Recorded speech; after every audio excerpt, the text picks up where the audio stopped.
नमस्कार दोस्त, आज आपका फिर स्वागत है हमारे इस YouTube चैनल में। आज हम फिर एक नई जानकारी के साथ आप लोगों के बीच। तो दोस्तों, आज हम BSNL की एक अलग ही खबर लेकर आए हैं। जी हाँ, BSNL से संबंधित एक अलग टाइप की आज खबर लेकर आए हैं आप लोगों के बीच। उम्मीद करते हैं दोस्तों ये न्यूज़ आपको जानना बहुत ही आवश्यक है। आखिर BSNL के बारे में सरकार क्या सोच रही है, यह फिर से मुनाफे में जा सकती है या सरकार का क्या प्लान है, सरकार और एम्प्लॉय के बारे में अभी क्या सोच रही है। बहुत सारे मुद्दे लेकर इसमें हम न्यूज़ में आए हैं दोस्तों, तो आप मेरे साथ बने रहिएगा।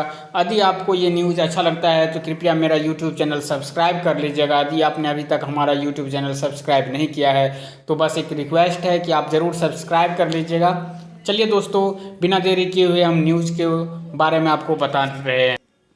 भारतीय दूरसंचार सेवा के एक अधिकारी ने लगभग 15 साल पहले भारत संचार निगम लिमिटेड छोड़कर मल्टीनेशनल कंपनी का करियर के लिए चयन किया।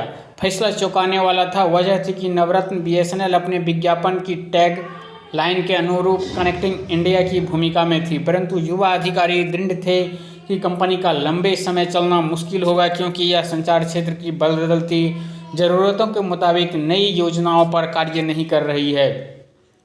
लाल फीताशाही और भ्रष्टाचार नीचे तक फैल चुका है। वह जब यह बता रहे थे तब लग रहा था कि करियर की तेज रफ्तार में वह गलत अनुमान लगा रहे हैं, परंतु वह जो सोच रहे थे वह सही था। सरकार को लाभांश देने वाली नवरत्न BSNL कंपनी जल्द ही घाटा दिखाने लगी। 2G स्पेक्ट्रम की नीलामी में भारी गड़बड़ी से गलाघाट प्रतियोगिता में इसके बचने का रास्ता भी नहीं दिख रहा था, तो बंद करने के लिए दबाव बनने लगा। वर्ष 2019 में भी इसे बंद करने के लिए कहा जा रहा था, लेकिन सामरिक महत्व की वजह से दृढ़ शब्दों में इनकार कर दिया। सैन्य और बैंकिंग जरूरतों के लिए BSNL के नेटवर्क की उपयोगिता को स्वीकार किया। सुदूर गांवों में नेटवर्क विकसित करने और प्राकृतिक आपदाओं के वक्त तेजी से नेटवर्क बनाने में जब निजी कंपनी हाथ पीछे खींच लेती है, तब भी BSNL ही यह बखूबी करती है। कुछ और देशों ने सामरिक क्षेत्र में निजी कंपनियों की सेवा से परहेज ही किया है, लेकिन बाजार समर्थक कुछ यूरोपीय देशों का तर्क रखते हैं जहां सब कुछ निजी संचार कंपनियों के हाथ में है, परंतु आर्टिफिशियल इंटेलिजेंस के तेजी से विकास और भारत की निजी संचार कंपनियों के सुरक्षा उपायों के प्रति कम सतर्क रहने से सामरिक क्षेत्र को निजी क्षेत्र के हाथों सौंपना बेहतर रास्ता नहीं है। BSNL को बचाने की अब बड़ी ज़रूरत वोडा आइडिया के संकट ने भी बताई है। व्यापक देनदारी और नेटवर्क के कुशल संचालन के लिए नकदी प्रवाह न होने के चलते वोडा आइडिया प्रबंधन ने सरकार को अपने शेयर मुफ्त में देने की पेशकश कर दी। भविष्य के हालात का अनुमान लगाकर ही देश की दूसरी बड़ी संचार कंपनी एयरटेल के सुनील मित्तल प्रतिद्वंदी कंपनी के पक्ष में सामने आए। सरकार ने कहा है कि वह वोडा आइडिया को बचाए। यह जरूरी इसलिए भी था कि वोडा आइडिया की इतनी बड़ी ग्राहक संख्या है कि वह पिछले कुछ समय में गिरावट के बावजूद इतना ही सिर्फ 2 कंपनियों का नेटवर्क उसे संभालने की स्थिति में नहीं है। महंगे 2G और 5G स्पेक्ट्रम के चलते कोई विदेशी कंपनी आने को तैयार नहीं है। देश में चौथी कंपनी का कार्य सिर्फ BSNL ही कर सकती है। जी हाँ, देश में चौथी कंपनी का कार्य जो है सिर्फ BSNL ही कर सकती है।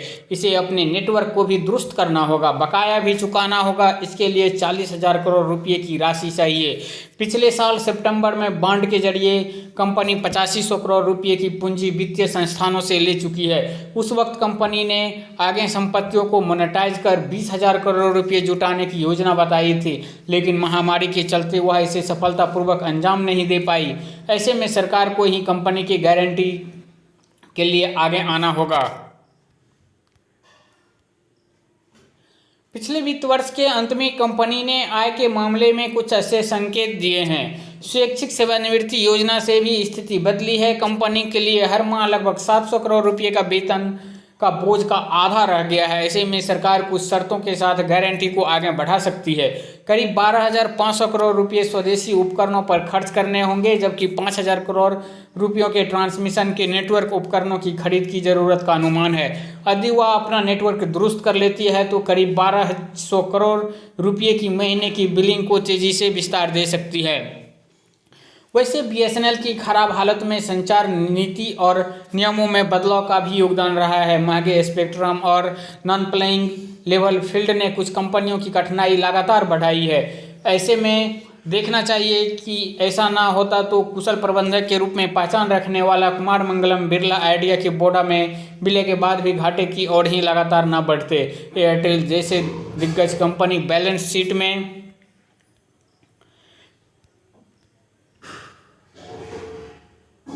भारी घाटा नहीं दर्शा रही होती। हालांकि सुनील मित्तल फिर भी परेशान नहीं हुआ, तो इसकी वजह सिर्फ यही रही कि वह कंपनी की कुशलता और विस्तार का आक्रामक प्लान तैयार करते रहे, जिन पर उनके निवेशकों ने विश्वास किया। अब वह गेमिंग और दूसरी कंपनियों के अधिग्रहण के लिए आगे बढ़ रहे हैं। यह रास्ता बीएसएनएल को भी अपनाना होगा, लेकिन पहले ज़रूरत यही होगी कि सरकार बीएसएनएल के रिवाइवल प्लान पर तेज़ी से आगे बढ़े। इसके लिए संचार क्षेत्र के कुशल पेशेवरों के हाथों में कंपनी की कमान सौंप उन्हें पूरी छूट दे। ऐसे पेशेवरों की देश में कमी नहीं है। आखिर वह दुनिया के कई दिग्गज संचार कंपनियों का नेतृत्व संभाल रहे हैं। यदि बीएसएनएल अच्छा करेगी तो निश्चित रूप से भविष्य में फिर से नवरत्न ही भी बनेगी। तो दोस्तों, यदि आपने ये पूरा न्यूज़ देख लिया है तो एक लाइक का बटन ज़रूर दबा दीजिएगा। धन्यवाद दोस्तों।